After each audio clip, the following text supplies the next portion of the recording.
I think we would all agree that the transport sector and mobility more widely writ has been undergoing profound change over the last 10 years, and more recently. The speed at which change is happening is increasing. A lot of the innovation, and both on the technological side, business models, new thinking, is happening with corporate sector, private enterprise, small and medium-sized enterprises really pushing the agenda. And demand, which is picking up on all of these opportunities that are being presented, demand from the public at large, from all the different sectors, is also increasing and moving the agenda forward at a very fast pace. And authorities, government authorities at all different levels, local, regional, national, international, are finding themselves continuing to be in a rather reactive position, kind of on their back foot. Regulatory, institutional, fiscal, funding frameworks in place are no longer satisfying this demand that's out there based on this innovation that is taking on new dimensions almost every day. And so we've really got a situation where there's a dialogue that is going on, and this particular conference is certainly helping that dialogue to help authorities actually understand what all this innovation means for the sector, all this transformation that's taking place, and in very, very profound ways, and how the right kind of regulatory, fiscal, institutional framework is needed. What does right mean? So right is, I guess, a framework that provides the right scaffolding, the right set of rules, if you will, to ensure open access to markets, but equally equitable access to markets, to provide a framework that actually protects the citizen, but also does not limit opportunity for market actors to really provide new solutions for the consumer public. And there's a tremendous amount of adjustment that is needed and that is ongoing right now.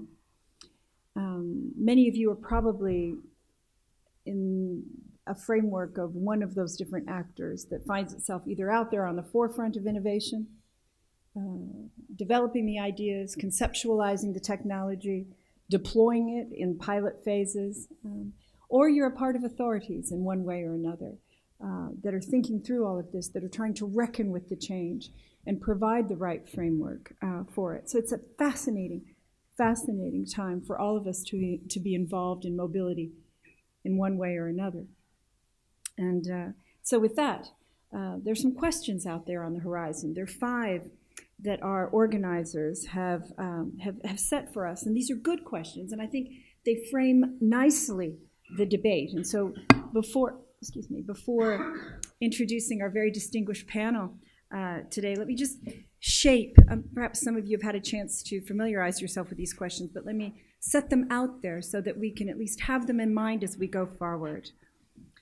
So what, at this stage in the game, are the legal, and I've added in other barriers, because yes, there are legal ones, but there could be other ones, to development of these technologies, of innovation more widely writ? Can we identify and isolate barriers to innovation and technological development right now?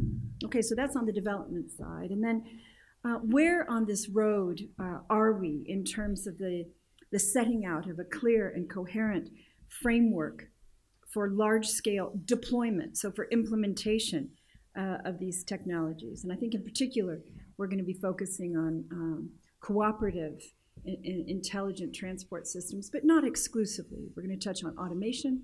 We're going to touch on data and the availability of data that's coming through some of these mobility applications, and how to protect the privacy of the sources of that data, of individuals, and how that data is being used. We're going to look at interoperability as a persistent question out there on the horizon, both in terms of infrastructure, data, services, applications, networks.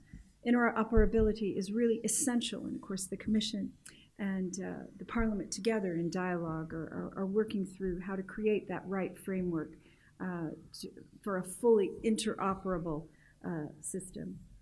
More specifically on data, with the increasing availability of personal data on the market and recognition of the significant benefits that access to this information represents, notably in the deployment of cooperative, connected, and automated vehicles, how can the availability of this data be optimized while ensuring that protection of personal data and privacy is respected?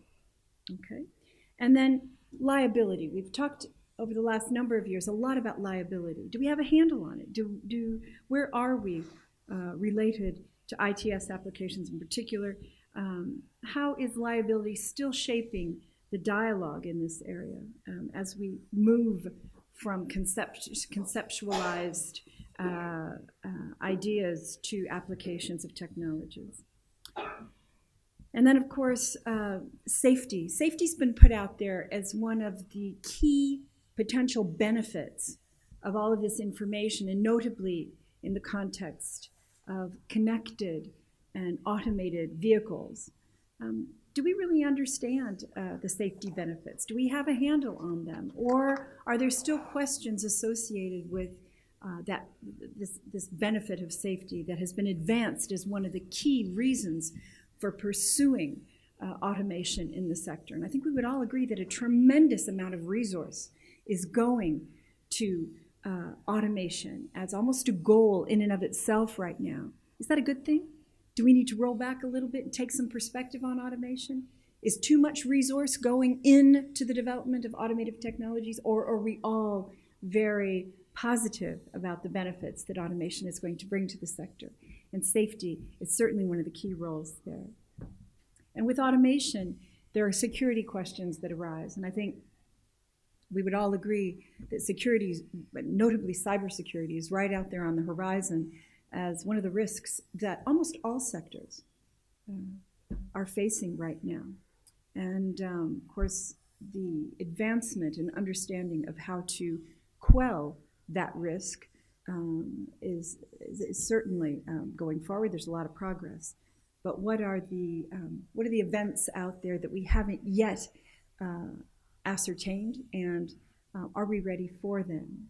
So these are some questions. And so there you go. I think we want to talk about development of the innovative technologies and barriers, deployment of innovation and technology, and do we have a framework for that that's going to be adequately framing the deployment? Interoperability as a persistent question.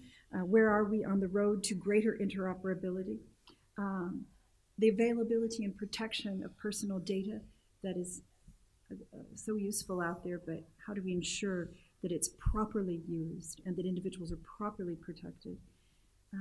Liability as a question, and then safety benefits and security risks of automation. So this is the huge menu of things that we have to discuss today.